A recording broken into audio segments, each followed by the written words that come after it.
G'day mates. In today's video, I want to kick off talking about the $500,000 console FNCS that just got announced for this season and why everyone's freaking out that is actually no builds. Also, Epic just made a statement threatening to ban people doing the heal off strategy. Meanwhile, we just had a team qualify for the NA East finals today for FNCS using the heal off strategy. So Epic is going to be broadcasting them doing a strategy they just said they were going to ban them for potentially. It's going crazy. I don't know how that one's going to go. Also, I want to talk about how the teams performed today in FNCS going into finals. We had Clicks and Dukes have one of their best performances so far. Kami and Seti came back with a huge performance after not even qualifying last week. There's a lot to talk about.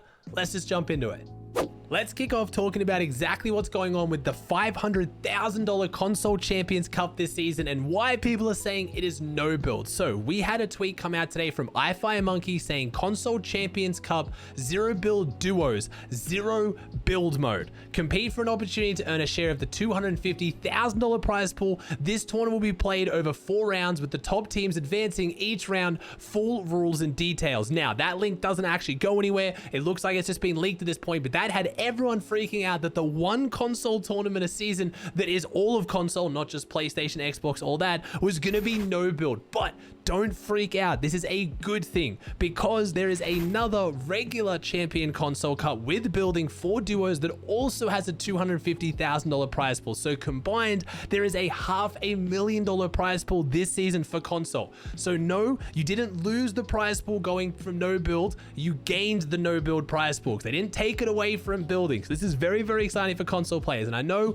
console players out there who don't like no builds are just going to say, oh, but they should have just done $500,000 for builds. That's not how it works. Obviously, Epic is seeing the value in no builds tournaments. They want to put money into it. They want to run tournaments for it. They see it building the game or at least growing the game or whatever metric you want to use. They see the value in it. So I don't think they were just going to double the console prize pool for the Console Champions Cup. So just see it as a chance to win another share of money, $500,000. That is a big deal. So it looks like the no build tournament is going to take place August 13th to August 14th. It's going to be 4 rounds. Meanwhile, the building tournament is set to be August 19th to 21st. Now, do you need to be Champions Division? What time is it on? I don't know. Those are the only details we have. This has not been officially announced by Epic just yet. It's only because we know about it from iFireMonkey. But keep an eye out. I'll probably make another video covering the details when they come out. But $500,000, not too shabby.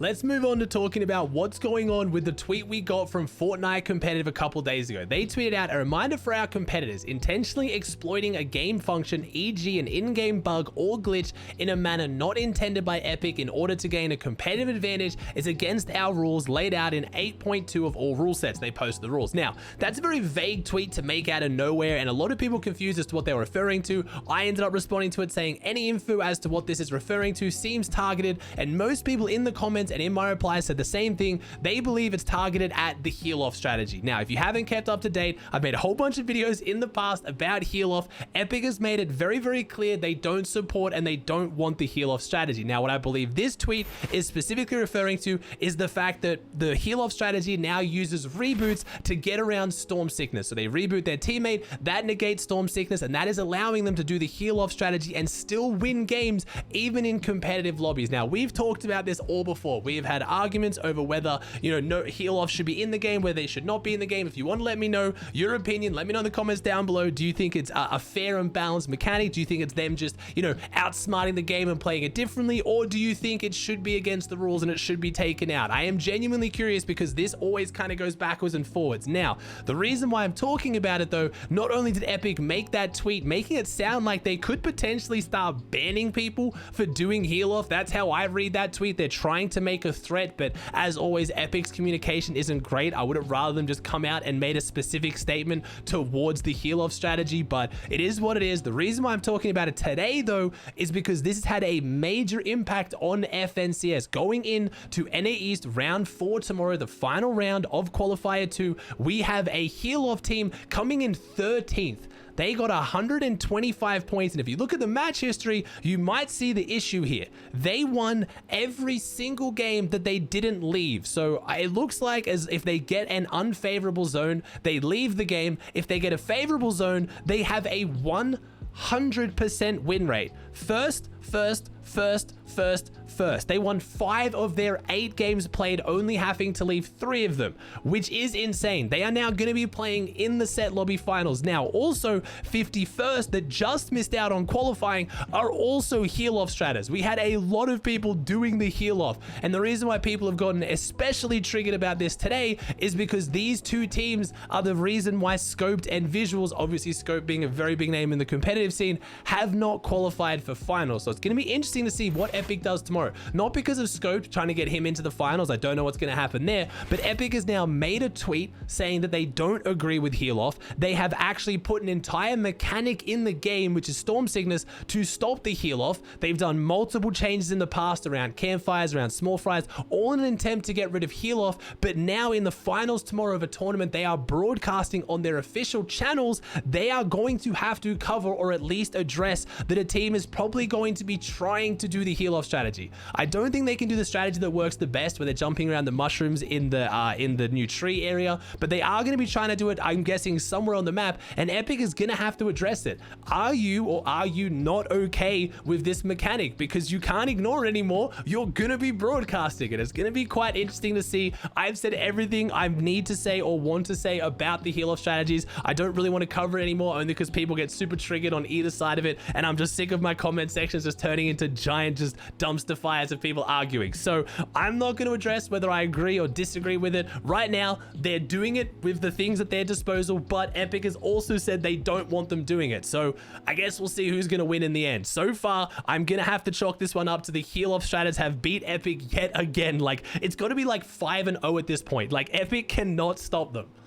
Like I said, we do have round 4 of qualifier 2 today as of this video going live. I will be live on my Twitch channel, twitch.tv/Aussie Antics. I'll be doing prediction games, giving away a whole bunch of money, up to 150 bucks in prizes, having some fun, watching the games. But I did want to cover some of the teams and how well they did in today's round 3 to qualify for that. On NA East, we had AV and Golden come out on top on 158 points. They had an insane match history. They actually lost their last game to a heal off strategy. We had Clarity and Slacks in second. We had Nico and Casca in third. We had Haji and Suscript in 4th, Mason and Npen in 5th, and then we had Dukes and Clicks in 6th. They played really, really well. I'm almost positive Dukes and Clicks would have actually won the Cash Cup if they had gotten another game. They got out of their game at 6:56. The lobbies closed 4 minutes later, and they weren't able to get into another game, but based on their point average of getting, what is that, 23.67 average points, they probably would have won the tourney if they got another one. Their match history is insane.